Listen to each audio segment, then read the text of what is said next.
It's Champ Player 7. I just was out here shooting my bow, and I wanted to bring a few tips to y'all how to prepare yourself for bow season. Right now is about the time to go practicing, so I want to share some tips and maybe how to become a better bow hunter this season. Well guys, something people have asked me before is how to determine the right draw weight for you. And what I usually do is that I'll take my feet and I'll put them in the air, and then I'll clip on my bow and I'll pull back. If you really struggle with it and you have a hard time getting it back, then you need to put down the draw weight, because plus you're going to be in your tree stand whenever it's about 25 degrees here in the late season, and what's going to happen then whenever you got 5 pairs of clothing on. So you want to make sure that it's easy for you to draw back, and then that's how you'll determine your correct draw weight. Alright guys, well another question I get is the correct anchor point on your face. Should the string be off your face, on it, exactly how it needs to be. Really it's personal preference, but the one that I've always enjoyed the most is the corner of your mouth, tip of my nose. I've changed it up a little bit throughout the days that I've been shooting, and really that one seems to be the most secure place on my face because you have a 2-point system. It's going to be hard to line it up sometimes, so it's always best to do corner of your mouth, tip of your nose. Another question guys is the correct way to pull back your bow. There's going to be 2 things that happen. You're going to push and pull whenever you pull back, and then after that you're going to want to pretend like you're squeezing a ball between your shoulder blades, and you'll just squeeze it off. And guys, another tip, whenever you shoot, make sure you keep your bow arm up. Make sure you don't jerk it out of the way to look for your shot. That seems to happen a lot. And another tip too is to also, whenever you release your arrow, especially with a trigger release, don't punch the trigger. Slowly put pressure on the trigger, just like you were whenever you shot a rifle whenever you first started. Now let's incorporate everything that I've taught you guys into one shot and see how we do.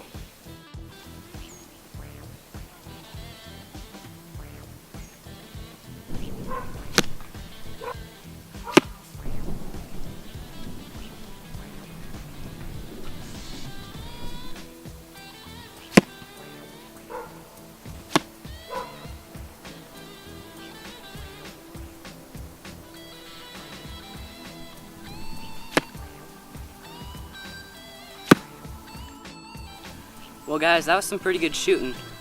We're going to go back inside the house now and do some product reviews, and I'm going to teach y'all a few how-tos as well, so let's head on back in.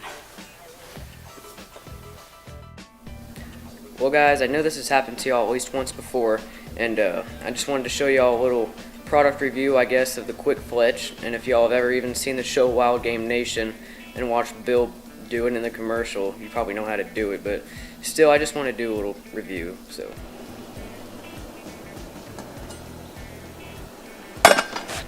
that looks pretty good, y'all. We're gonna bring it out. I've already went ahead, put the Quick Fletch on the arrow.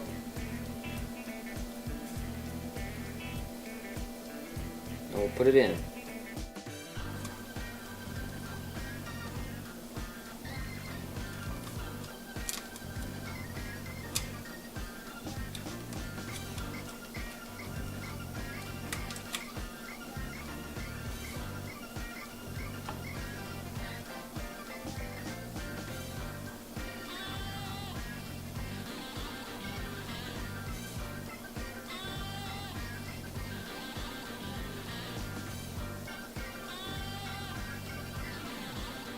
And as y'all can tell, the Quick Fletch just kind of went ahead and cinched itself onto the arrow.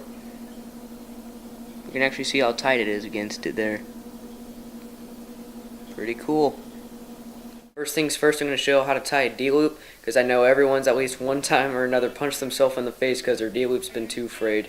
And I'm going to go ahead and tell y'all how to tie one back on. Sort of see the difference in string width right here. So we'll say that's where we want our top knock to be. So now I'm going to turn the bow for you, keeping my finger on there. And you're just going to say the words under, over, under, over, under, over every time that you do this. So you're going to want to take your string, you're going to want to put it under the string, then back over it, then under the string, your D-loop material string, and then you want to go back over the bowstring, and then back through the D-loop, or not the D-loop, but the loop that you just made. and then you're going to want to put it through just like that. So it'll hold something like that, and then you'll burn the end off of it. And really cinch that down, guys. Next one, you're going to want to do the opposite of what you just did before. So you're going to start with over, and then you'll go under, over, under, so that you have the knots working against each other. So now we're going to go over, under, then through the D loop right there, and then you might want to tighten that up, and then back over the string, and then under the loop you just made right there, and then cinch that down.